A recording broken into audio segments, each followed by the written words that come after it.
Ah, shoot, wait, hold on. I'm working on customer cars all the time, and then my hobby is also cars, right? It's also the Mazda, it's also the drift cars, it's also the Mountaineer, it's cars.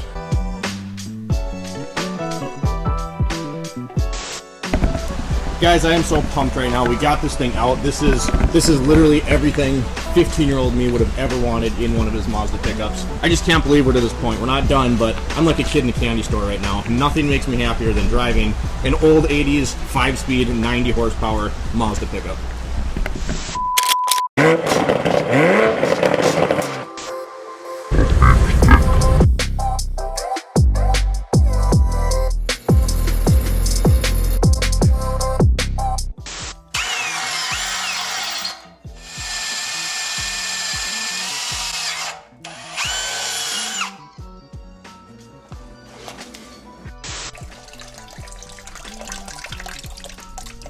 That was kind of nasty, man. That's some gross looking coolant. Alright guys, what's going on? So we're in a very messy second stall, and the Mazda is gone. Thought I'd start by showing you what we're doing right here. I'm going to flip you over. So we got the new shoes, and I got a lot to explain to you guys. But you can see these ones here. We just got done ceramic coating the powder coat, so protect it, protect that clear, and then we got some tire shine on. I left one so you can see the difference here. Look at that tire. Look at that one. Back at that one. Those cleaned up really nice. So I guess how I wanted to start this video is to say I don't know exactly how everything is going to go. I started filming everything we were doing on the Mazda. So at this point in time, baseline is figured out. I'm very excited. We got it running, driving. I have to get it on the lift over in the other bay and actually do kind of a check over because it hasn't really been driven in like the last 5 years. I've ridden it around the block a few times, got a baseline tune on that Weber carb. If you're tuning in right now for the first time, we're talking about my 1987 Mazda B2000. If you're a way back subscriber of the channel, that's probably why you started watching the channel, was Mazda content. I've had a lot of Mazda B-Series trucks over the years.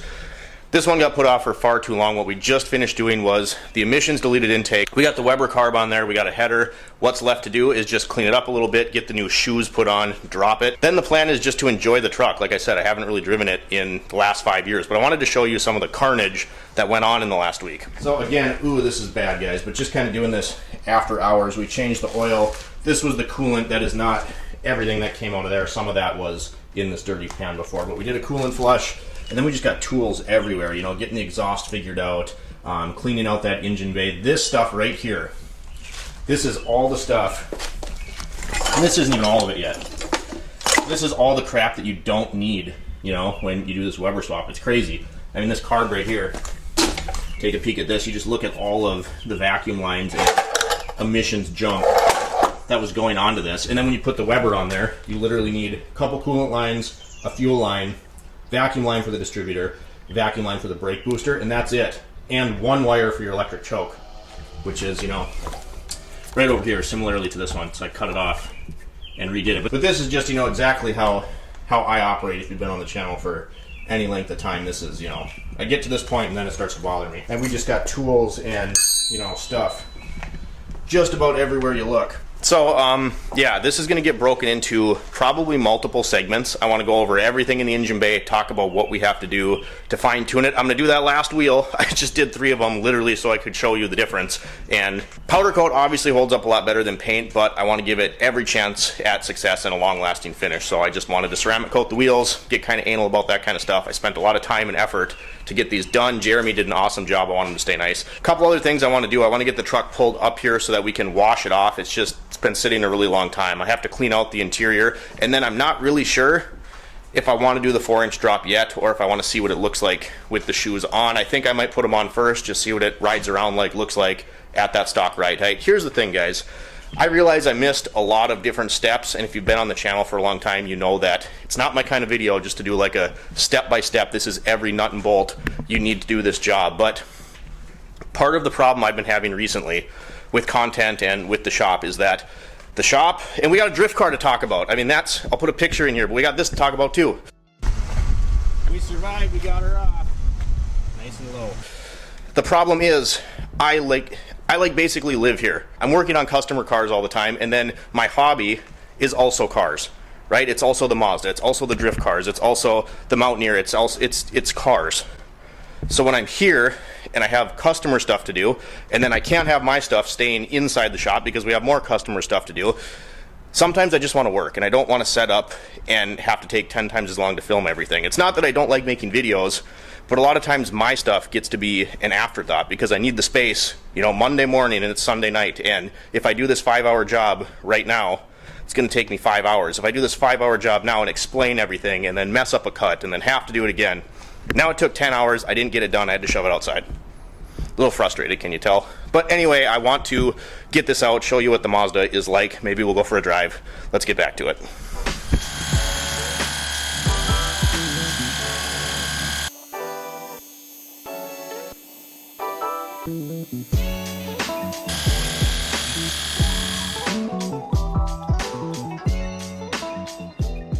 Last one. I've actually really liked this stuff. This is the Cerakote brand. You can get this, lots of different products from them, but just, I probably apply too much, but it says apply liberally, so you know what that means. Just get a bunch of it on here. Like I said, I thought the other ones turned out really nice. Then you just kind of massage it in. I also really like how these tires kind of stretch on here. There's just like a tiny bit of stretch. Oddly enough, these are ancient. I believe these are 2013. They've been stored inside, so they're in pretty good shape, but they were actually off of a Toyota Prius. I snagged these from the dealership a long time ago, and then these wheels, before they were powder coated like this, I had spray painted them, and they were on a different Mazda pickup that I had. These are actually Chevy work truck base wheels, and it's always been my favorite wheel on a Mazda pickup. I can't help it. It just is. So, pretty lucky score, and then Jeremy obviously did an incredible job getting these things all set up for us. I just personally think it's the perfect sidewall height. It's the perfect amount of poke to it. I'm just really excited. Again, I already ceramic coated the wheels, so I'm just going to get some of this tire shine off of here. Just kind of rubbing off the excess here. Get it out of this crack. It's gonna be funny to have these like perfect wheels on this ratty old mini truck. I love it. And I still gotta clean it out, boys and girls, and get this disgusting steering wheel out of here. But make sure we're in neutral.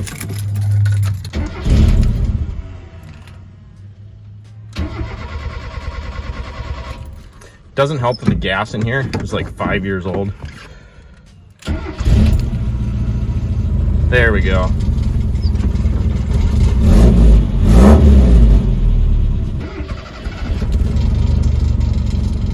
Exhaust a little rattly. Again, this is first startup. Or not first startup, but just getting her going, you know.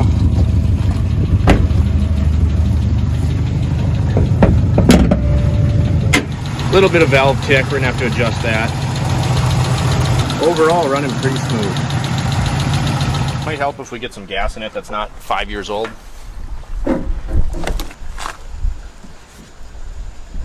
You know, stupid thing spilling all over the place.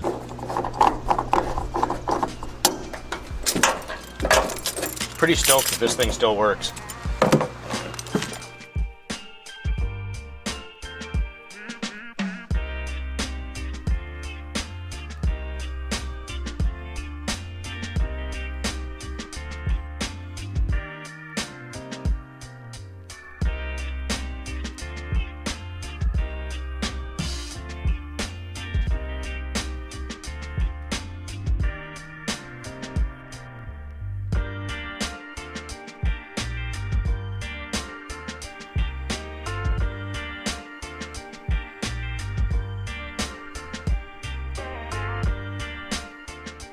Of course, the wind's picking up now, but here is where we are at currently. I'm gonna flip you around. Obviously, it's gonna need a good cut and buff, but let's take a look at her. As you all know, we have the new grille and Toyota front bumper swap, so that's just not in there yet. Lots of goodies to go on. Just needed to get cleaned off a little bit, and as you can see, this paint is super faded. I mean, it needs a good buff, but it's dry. If I rub it, I mean, it wouldn't take much to bring it back there, you know. So we're gonna have to address that. Lots of things that we got to do. I was washing it, guys. You come around the back here. I did lie.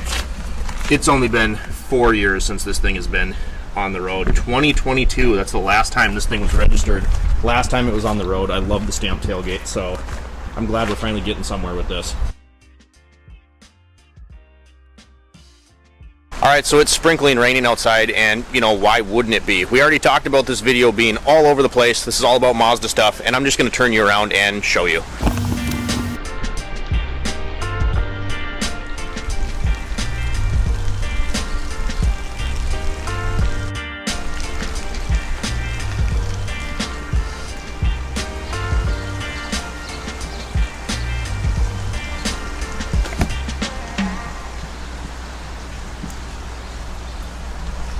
So this is the truck, guys. That is a surprise that we'll talk about at a later date, but this is the truck.